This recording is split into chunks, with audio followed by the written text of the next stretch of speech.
दिन मत जबार थिला ऑफिस लंच टाइम रे तो पात्र बाबू कहले तुम्हें आराम से रेडी हो आज लंच प्रिपरेशन मो दायित्व तो से बनते पम्फ्रेट एग पराठा आउ डाब चिंगरी बहुत ही टेस्टी खाଇବା से बना पलि आसली ऑफिस रेडी हाँपाई बिकज मोर लेट हो जाऊला तो ये स्किन केयर करके मुझे मोर मेकअप बहुत ग्रीजी लगुला मो स्किन बहुत ही चिपचिपा और ऑयली लगुला तापर मु कौन कमेंट सुनली निजे शुणु एमती कौन मेकअप नहीं शुण एटा यूज कले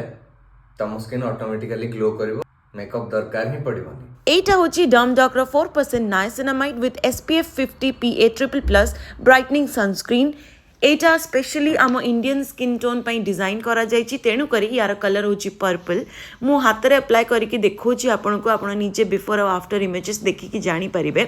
नाइसिनामाइड थिबा हेतु एटा आम स्किन को बहुत बढ़िया नरिश करिथाय आ गोटे ग्लो प्रोवाइड करिथाय ता सहित पर्पल कलर आम इंडियन येलो स्किन टोन को न्यूट्रलाइज मध्य करिथाय गोटे बहुत ही बढ़िया ग्लो आपन को मुह को प्रोवाइड करिथाय जोथरे कि आपन को मेकअप केबे भी आ दरकार ही पड़िबो नाही एटा मो पर्सनल सजेशन जदि आपन माने भी एटा ऑर्डर करबा पई चाहते ताले ऊपर लिंक रे क्लिक करंतु नॉले जल्दी पर्पल.com विजिट करंतु